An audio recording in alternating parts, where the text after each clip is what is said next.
Guys, you are going to love today's conversation. It's with Jenny McGee. She's the founder of Starfish Project.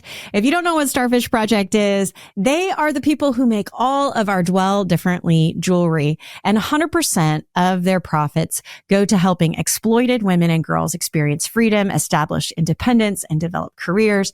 They are a beautiful organization, and our conversation really centers around this idea of loving people who have been in hard situations. It's a reflection of the heart of God, and it's a reflection of our verse that we're memorizing. It's from James 1:27, and it says, "Religion that God our Father accepts as pure and faultless is this, to look after orphans and widows in their distress, and to keep oneself from being polluted by the world." Guys, it's a really great conversation. Jenny's story is so beautiful and unique. I cannot wait for you to listen along. Hey, I'm Natalie Abbott. And I'm Vera Schmitz. We are sisters who host the Dwell Differently podcast. We help you memorize and meditate on one Bible verse every month. And all month long on our podcast, we talk about what that verse means, why it matters, and how we can apply that verse to our daily lives. Hey, welcome back to the Dwell Differently podcast. I'm your host, Natalie Abbott. And guys, today we are talking about James 1:27. It is such a great verse. We're memorizing it together, and hopefully it'll be the verse that will just really impact our hearts and our minds and get deep in us and cause change even in us. Our verse is, "Religion that God our Father accepts as pure and faultless is this, to look after orphans and widows in their distress, and to keep oneself from being polluted by the world." Again, it's James 1:27. And today I have Jenny McGee with me, and we are talking about this verse together. Jenny, you were on the podcast back in August of 2021. And actually she just reminded me that we used to, back in the olden days, we would have these long conversations and split them up into like 2 to 3 episodes. And so we don't do that anymore, which is really fun. But if you want to go back and listen to those 3 episodes with Jenny, we will be sure to put those in our show notes so that you guys can go back and listen. But for those of you who don't know Jenny, will you tell us a little bit about yourself, Jenny? Sure. Thanks. It's so good to be here with you again. I've been living in East Asia for 21 years. So I moved here with my husband before children, and we had 3 children all born here. So I'm a mom of 3 teenagers. You can pray for me. I hear you. Yeah. And then, once I was here, I started an organization called Starfish Project, and we care for women escaping human trafficking and exploitation. And so that we are now in our 18th year of Starfish Project. Oh my gosh. Okay. For those of you who don't know, Starfish Project makes all of the beautiful jewelry that we make, that we don't make it. We like design it, and you guys do the hard work. But yeah, can you tell us a little bit more about Starfish Project? I remember finding out about the name and just thinking it was such a beautiful way of thinking about, the ministry that you guys do. Yeah. Or the business that you have. Yeah. Yeah. So as you mentioned, Starfish Project is named after the kind of famous parable. I don't think it's a true story, but just a parable about a young boy who's throwing starfish into the sea. And an old man comes along and asks him, why are you throwing all these starfish into the sea? And the boy says, well, if I don't throw them back in, they're going to die. And the man said, but there's so many of them. How can you ever make a difference? And he picked one up and he threw it in, and he said, well, I made a difference for this one. And so that's really the heart of Starfish Project. I think when you look at the issue of human trafficking, it can feel really overwhelming, and people don't know how to get involved. I think a lot of people hear about what's happening and want to do something, but don't know where to begin. And so I think just looking at each person and how can we help this one person, and then we see that impact trickle down. We see women whose children's lives are transformed, their families' lives are transformed, and then their communities start to shift. And so I think just focusing on that one is such an important thing. But Starfish Project, as you mentioned, we're a jewelry company. So it's a social enterprise. We're a nonprofit company. So 100% of our jewelry sales support the women in our program. And we have, we help women we have 3 main components. We help them experience freedom, establish independence, and develop careers. And so we do everything from visiting the brothels every week and building relationships with women still trapped in exploitation. We have women's shelters, daycare for the children of the women who work for us, and then we provide jobs. And I think one of the things that excites me most is the career aspect. We like to see women not just producing the jewelry, but working in every aspect of our company. So we view our jewelry company as a means to be able to provide those higher level training like accounting, graphic design, photography. And so we have a big emphasis on survivor leadership and have been seeing women come through our program, coming into the program sometimes with second, third grade education, coming from a lot of trauma. Wow. But a few years later, they're leading departments, working in a graphic design team or on a product development team. And we even have some women working on their CPA license in accounting. So, wow, that's amazing. I mean, I just like thinking to that story that you told about the parable about the starfish, just like, how could you even in that scenario of being in a brothel and probably in a lot of ways, like against your will, no doubt. Mm. And like, even to have an inkling of the possibility of that, like that seems like such an incredible impossibility. And yet to see these women's lives fully transformed in so many different areas, like finding freedom, finding healing, finding, meaningful work and childcare and all of those components. Like, what a beautiful picture of a holistic understanding of them as people and their needs and meeting those needs in a way that is just like outstanding. Like, how is that even a thing? It's just so beautiful, Jenny. So Thank you. My question for you is, what made you first want to help these women? And even like thinking about our verse from James about, religion that God our Father accepts as pure and faultless is to look after orphans and widows. Like, how would you say that they fit into that category? Because I think that they do. Yeah. So what first made you want to help those women? And then how do they fit into that category of the people that, in a lot of times in scripture, like if those of you who listened to our teaching podcast last week, we know that those are the people who are, it's kind of the bottom rung of society. That God has this huge heart for them. But how do they fit into that category? Yeah, so I really started Starfish Project out of relationship. I started connecting with women that I met in the brothels and women. I started seeing a lot of women being exploited in our city. And so just went with a few friends and had a heart to start reaching out and see if we could connect with the women and learn more about them and see if there was anything we could do to help. And as I heard their stories, my heart just broke. A lot of them were young girls sent there from the villages to make money for their families. And a lot of women we found actually are what they call left behind children here. And so they would be in the foster care system or something like that if they were in the US system, but they don't really have that kind of infrastructure here. And so a lot of the girls just get left behind when their parents go looking for work. And so they either are tricked into working in a brothel or they're just left behind and some guy comes along and says, I'll take care of you, I'll love you. And so they find themselves in really difficult situations. And so I think in some ways they are very literal orphans, some of them. And then and I just think what you said about, I think the verse is really like emphasizing that bottom rung of society and how important it is to be reaching out and loving and kind. And I think as I connected with the women I met, I saw that most of them had incredible potential. They were incredibly smart and gifted, but they had never been given opportunities.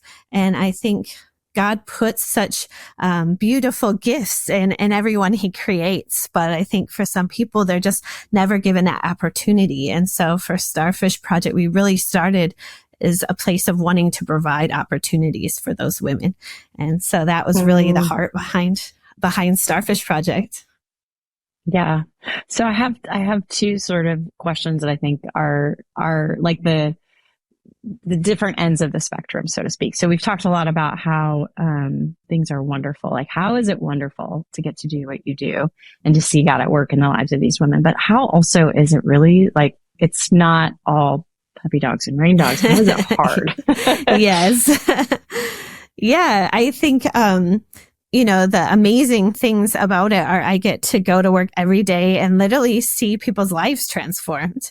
Not every day is something amazing, miraculous that happening, but over time, I really get to see women's lives transformed. And I think that's such a privilege to get to, work side by side with women who are taking that brave step and leaving at their old life, everything they've known, and starting something new. And so that's really incredible. I think one of the most challenging aspects is, I think even as we help women and are able to provide opportunities for them, I watch them take incredible leaps of faith, and also take incredible steps in their journey of education and career development. But a lot of the people, their families, their social circles are a little chaotic still. And so I think as we see them take those steps, you also see families like putting pressure on them to loan them money, or, I think there's always kind of this pull back into some of that previous life. And I think it's just so hard sometimes to watch women. It feels sometimes like 2 steps forward, 1 step back, because I think they're still, even though they've made these great steps forward, I think a lot of the people in their life are still in these very chaotic situations. And so we try to work to address all of that. But I think that is really challenging, and when somebody changes their own life, but their environment hasn't completely changed yet, I think that's a real difficult situation to walk out. Well, I think about just the work that you guys are doing, and it feels very complex. A little bit complicated. Yeah. That's a good word for it. That's really accurate. I think all people are complicated. We all are. But there is something specific about that type of work that almost feels like, I know, like, in the West, in the United States, we look at trauma and we look at those kinds of things, and it almost feels like it's insurmountable. That's for somebody to come out of something like that and to have healing and to have freedom and to find, to live sort of a quote unquote normal life feels impossible. And yet it's like you're not affected by that concept. Like, how do you overcome that? Or how did you, and maybe in the beginning, because now I feel like you just keep seeing it, that it's like, okay, this is possible. This is possible. God is doing these miraculous, wonderful things in the lives of these women. But how did you have that vision to even start to say, I think this is actually possible? Because it does feel like the kind of thing, if somebody said to me, hey, you're going to help women who have been trafficked, who have been exploited, who have been from early ages taken, advantage of, and the people that they trust are actually their enemies and are abusing them.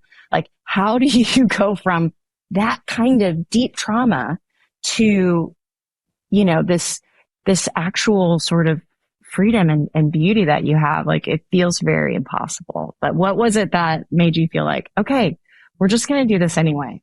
Yeah. Well, I really felt a clear calling from God. That is definitely true. And I often laugh because people will say I just want a really clear word. And I always feel like, I'm not sure you want that, because I feel sometimes when God is super clear with you, it's because it's going to be hard and difficult, and you need to have a very clear word from him. And so I think it was, for me, it was probably the clearest I've been in my life about something I felt like God called me into and had me step into.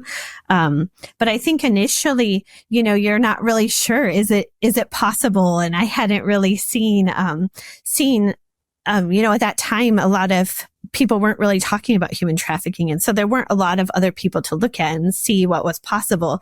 So we just kind of one step in front of the other, stepped out in faith and saw God move. But I had a friend early on who said, you should write down the things that you see God do and the miracles that happen and the good things, because you'll have a lot of dark days and you'll need to be reminded of those. And I thought that was really great advice. We just, even as a team, our leadership team, we're regularly going back and reflecting on like, what have we seen God do here? And thanking him. I think thankfulness kind of begets faith. If we're thankful and reflect on like what he's done for us, I think it gives us the faith to keep moving forward, even when we're not really sure how it's going to turn out, but we can kind of go back to his record and see what he's done and keep moving forward. Hey everybody, Vera here, guys. Have you heard about our brand new book? We are so excited. It's called Dwell Differently, Overcome Negative Thinking with the Simple Practice of Memorizing God's Truth. Guys, there are 10 verses in this book to help you with all sorts of negative thoughts that you might have. You might be needing a truth when you need rest. You might want truth when you are feeling afraid. The chapter that stands out the most to me is Truth When You Feel Anxious, where we memorize 1 Peter 5:7 that says, "Cast all your anxiety on him because he cares for you." Every verse in this book will equip you to know God better, to remember the truth, and to fight the lies or the negative thoughts that you're experiencing. You can check out our book at any major online retailer. Just search for Dwell Differently and it'll pop up. Or you can get it on our website, dwelldifferently.com. Thanks for listening.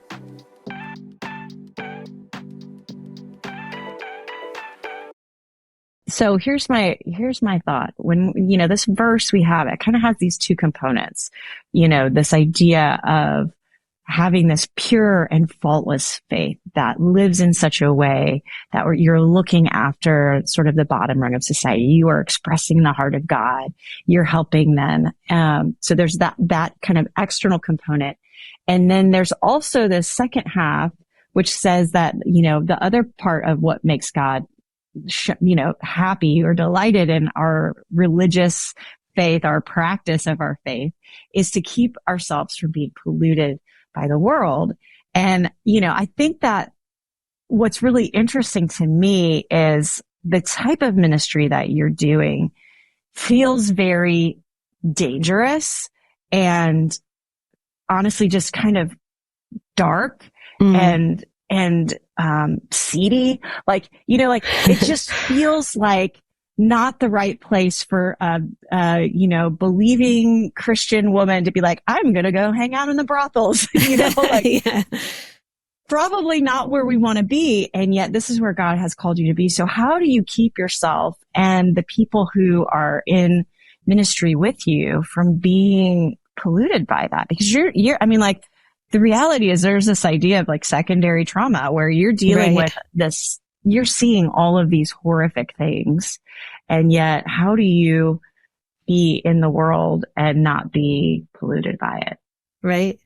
Yeah. Well, we definitely, one thing is we always do things as a team. And so I think having other sisters or brothers, in this case, we only have women going into the brothels, but, having other people that are walking with us in that journey and praying with each other. We always pray before we go out and after we come back, and really just we have a lot of reflection time and sharing, how are you feeling now emotionally after that experience, and kind of processing that. I think there aren't many people you can talk to outside of our team who kind of understand what it's like hanging out in a brothel and seeing some of the things you see.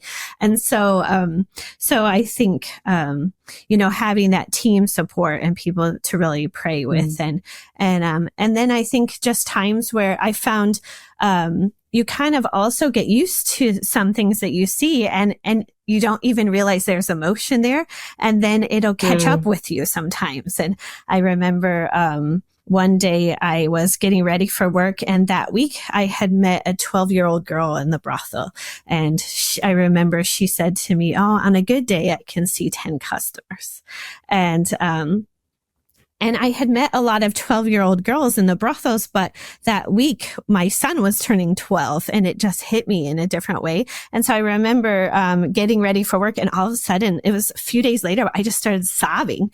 And it didn't even hit me in the moment. It was like a few days later. And so I think for me, even just writing, I started writing about that and kind of wrote about that experience and shared it with my teammates and prayed through it. And but I think sometimes, when you go into a place like a brothel, we can actually prep ourselves better because it's dark. And I think sometimes where we're most vulnerable is the places that are sort of the slippery slope or, the things, I think we can actually find ourselves, in more difficult situations sometimes when we haven't really prepped well. And so I think, in some ways, we're extra cautious because it is such a dark place. But I think sometimes in our normal lives, doing the normal things, that's when we can also find ourselves in a real difficult situation as well. What do you do when you find yourself in that spot, Jenny, where it's like, you've done all of the things to keep your mind in the right place and your heart in the right place, and yet you find yourself, in a sort of gray spot where it's like, it's not necessarily bad or good. It's sort of, neutral. And yet somehow it's become a thing that maybe you put in the place of God, or a thing that is, distracting you from him or from your faith, or just, bringing you down in a certain way. Yeah. Well, I think accountability is incredibly important. I have several mentors in my life, and I meet with a pastor very regularly, and he's an older guy. And one time I told his wife, meeting with your husband has changed my life. And she said, sometimes you just need a white-haired person to talk to. And I thought that's so true. But I think really being proactive about having people in your life that you can reach out to, and people with greater wisdom than you and have walked the journey that you're, whatever it is you're walking into. I think I'm entering into a season where my kids are about to leave home, and I've never walked through that before. So finding people that I can talk to about all of that and what does that look like. And I think finding those accountability is really important. And, but I also think, we talk a lot about authenticity, which I think is really good and important. But I think authenticity sometimes in our society right now can be kind of almost become like we can make sin acceptable.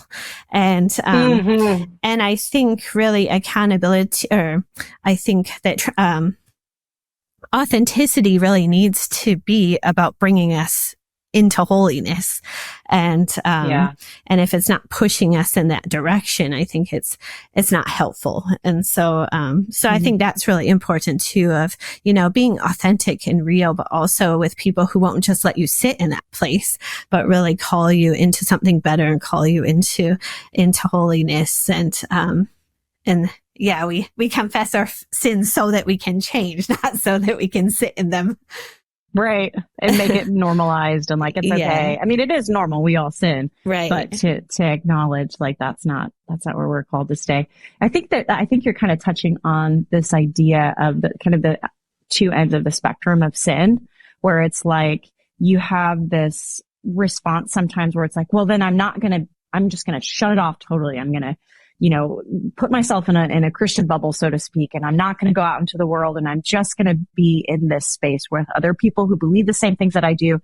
And that's where I'm going to stay. I'm going to protect myself by not being in the world at all. Right. Or you have this sort of like massaging of worldliness and saying, oh, well, it's not that bad. And oh, we all sin, and sort of this other end of the spectrum that sort of is like a comfort. Like you have like an extreme discomfort, or you have an extreme comfort where, I think sin should make us feel uncomfortable, right? Because it's wrong and it should prick our consciences. So we should feel that discomfort, but in a way that is still able to somehow engage with the world. Like, how do we do that well? I don't know. I mean, I love your answer though of, in community, but how else would you talk about that? I mean, I think, you talked about faith practices, and I think that's a really important aspect as well. I found when a lot of things go together in my life, I feel when I'm in the Word regularly and praying regularly, I also tend to like exercise and I tend to, I feel like sort of my physical and spiritual health kind of come together. And also relational, health. I think, when I'm in the Word and doing those sort of faith practices, I also seem to have greater patience. And so I think it, definitely is, sometimes we don't necessarily feel like doing those things, but I think just walking them out, whether you always feel like it or not, I think walking that out, it sometimes I I'll get busy and not be in the Word for a couple of days, and then I go back to it and I'm like, oh, why did I ever stop this? This is so great. That's so true. But sometimes you can get out of the habit. It's so hard to like get going again, and I think just really walking that out, whether your emotions are there or not, Yeah, that is really key. I think sometimes there is this like, I would say again, kind of hitting back on that idea of authenticity. It's like, I authentically don't feel like I want to do the thing that I know that I should do. Right. And yet I've got to pull myself out of that and say, no, I'm going to do the thing. I'm going to do the thing that I know is right and good. And I'm going to acknowledge authentically that I don't want to do it. Right. And yet I'm going to do it, Yeah. I love that. Okay. So Jenny, like, I'm just thinking about the ordinary person who's listening to this right now. And there's a lot of pretty extreme things that we've talked about, but maybe they're in a space where it's like, hey, I am a stay-at-home mom. I've got 3 kids. I live in Eastern Iowa. You know what I mean? Like, whatever it is, what would you say to that person who isn't called very clearly by God to do something what feels like very extreme? Like, how can we live out this verse in our everyday mundane? And even like, I feel like you've touched on that a lot, is this idea of, yes, God called you to do this incredible thing, and yet you still have this normal life, like, and you're doing that in community, and there's, over time, it might feel like it just like sprouted out of the earth and is like this miraculous thing. And yet that it's just a daily labor. And so what does our normal mundane living out of this verse look like? Yeah. I mean, I really think, we touched on the parable of the starfish, but I think that's so true for everyone. For me, that looks like women that I meet in exploitation, one by one, trying to make an impact and influencing them. But I think everyone has people in their lives that they need to love well. And so I would just encourage people to love the people that you're engaging with well. And sometimes I feel God puts people in their life that can be a little bit out of their comfort zone as well, as far as how to reach out to them, or even, maybe the person is annoying to you. I don't know, but I think God puts people in our life that aren't always like the easiest or most comfortable for us to reach out to and love. And I would just encourage people to step out of their comfort zone and put themselves out there. I think loving people can also be scary at times, and you can be nervous about being rejected or all the things that can go wrong. But I would just encourage people to step out and love those people in front of you. And that looks different depending on what your scenario is. But I think in that same way, in the starfish, you're just trying to impact one by one. And that's really all that any of us can do. Yeah. I feel like I hear in that answer this sort of gospel thread of the heart of God. So how does, loving people who you find annoying, or people who are incapable of paying you back, or people who are maybe otherwise unseen, or just people in general, a way of expressing God's heart, a way of reflecting the gospel in the world? Well, I mean, I think, Jesus paid the ultimate sacrifice for us, right? And so, what did they say? Imitation is the best flattery. I think Yes. we're all called to be like Jesus and follow in his ways. And so I think living that out is just a reflection of who he is, and us trying to reflect in our lives who God is. And then I also think, I don't know, I found for myself, I mean, this isn't like from the Bible, just my own personal experience, but I've also found that sometimes when I've reached out and done something kind for somebody that's difficult, or I have a special needs son, and so sometimes when I've done things to like help other people with special needs or things like that, it kind of gives me more faith that people that I love are going to be taken care of, and other people are going to reach out to them in a loving and kind way. And so I think it gives me faith for the people in my life and the people around me. And so, so I do feel like walking that out, you kind of get what you're looking for. And I think as we look to love others and be kind to others, I think that's what we start to experience and see around us as well. That's awesome. All right, Jenny. Well, we are out of time today, but I would just encourage you all to go to your website, and we'll put that in our notes, where you can buy all their beautiful jewelry and support women and support what you're doing in the world, in the name of Jesus. Like, it is such a beautiful thing. And to see what God is doing is truly incredible. And so we appreciate you so much, Jenny. We appreciate you, creating beautiful jewelry for us as well. And, it's just been such a great partnership. We just love you so much. Thank you. It was so great to be with you again.